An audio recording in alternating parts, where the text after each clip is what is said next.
இன்றைக்கி நம்ம இந்த வீடியோவில் வீட்லேயே ஃப்ரெஷ் க்ரீம் எப்படி பண்ணுறதுன்னு பார்க்க போகிறோம். இந்த ஃப்ரெஷ் க்ரீம் பண்ணுறதுக்கு நான் ஃபுல் க்ரீம் மில்க் யூஸ் பண்ணிக்க போகிறேன். இதில் தான் வந்து நிறைய ஆர்டர் நமக்கு கிடைக்கும். நீங்கள் என்ன பிராண்டில் வேணாலும் ஃபுல் க்ரீம் மில்க் யூஸ் பண்ணிக்கலாம். இப்போ இந்த மாதிரி ஒரு நல்ல அகலமான ஒரு பாத்திரத்தில் 1 லிட்டர் பால் ஆட் பண்ணிக்கணும்.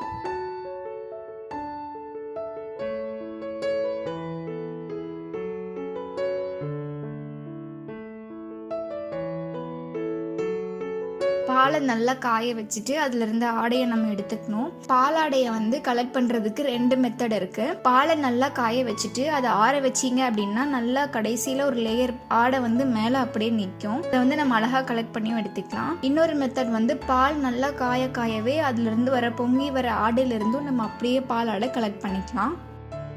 இப்போ நான் 2 மெத்தட்லயும் செஞ்சு காட்டுறேன் பாருங்க. இப்போ நான் பாலை நல்லா காய வச்சுட்டேன், ஆறவும் வச்சுட்டேன். அதுல இருந்து இந்த ஒரு லேயர் பாலாடை எப்படி வருது பாருங்க.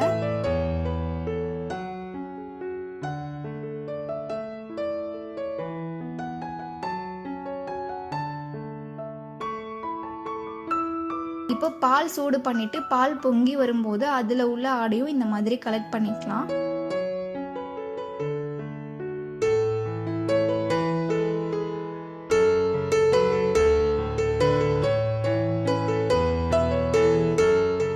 பாருங்க, 1 லிட்டர் பாலில் எனக்கு 1 கப் பாலாடை கிடைச்சிருக்கு.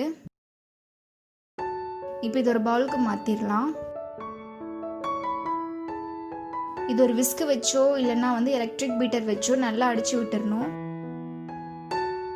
விஸ்க், எலக்ட்ரிக் பீட்டர் இது ரெண்டுமே இல்லாதவங்க ஒரு கரண்டி யூஸ் பண்ணி நல்லா பீட் பண்ணி விட்டுறணும்.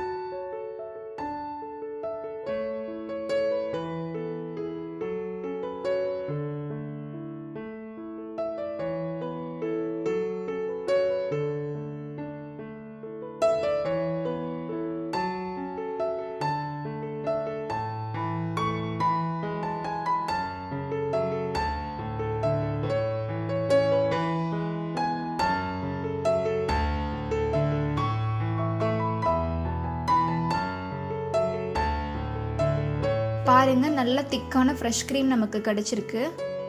இப்போ இதை நம்ம ஃப்ரீசரில் வச்சு எடுத்தோன்னா நல்லா கெட்டியான ஃப்ரெஷ் க்ரீம் நமக்கு கிடைக்கும்.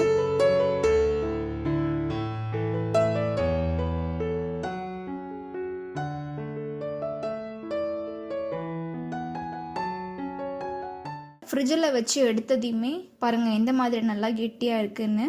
1 லிட்டர் பாலில் 1 கப் அளவு நமக்கு கிடச்சிருக்கு. இந்த ஃபுல் க்ரீம் மில்க் யூஸ் பண்ணி ஐஸ்கிரீம் பண்ணிக்கலாம், விப்பிங் க்ரீம் பண்ணிக்கலாம், குல்ஃபி இந்த மாதிரியெல்லாம் பண்ணிக்கலாம். இன்றைக்கி ஜூன் 1 வேர்ல்டு மில்க் டே. இந்த வேர்ல்டு மில்க் டேயில் நான் ஃப்ரெஷ் க்ரீம் பண்ணியிருக்கேன். நீங்களும் உங்களுக்கு பிடிச்ச ஏதாவது மில்க் ஸ்வீட் ட்ரை பண்ணிவிட்டு கமெண்ட்ஸில் சொல்லுங்கள். இந்த ஃப்ரெஷ் க்ரீம் யூஸ் பண்ணி நான் வந்து ஐஸ்கிரீம் பண்ணியிருக்கேன். நெக்ஸ்ட் வீடியோவில் வந்து நான் அதை அப்லோட் பண்ணுறேன். கீழே டிஸ்கிரிப்ஷனில் கூட நான் கொடுக்குறேன், செக் பண்ணி பார்த்துக்கோங்க. இந்த ரெசிபி உங்களுக்கு யூஸ்ஃபுல்லாக இருக்கும் அப்படின்னு நினைக்கிறேன். நம்ம சேனலில் கேக் ரெசிபீஸ் பார்த்துட்டு சந்தியா சாரா அப்படின்ற சிஸ்டர் வந்து 2 கேக் பண்ணியிருக்காங்க.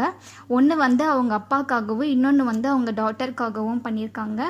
ஃபஸ்ட்டு ஒன் வந்து சாக்லேட் கேக் பண்ணிவிட்டு அதுக்கு மேலே சாக்லேட் கிளேஸ் பண்ணியிருக்காங்க.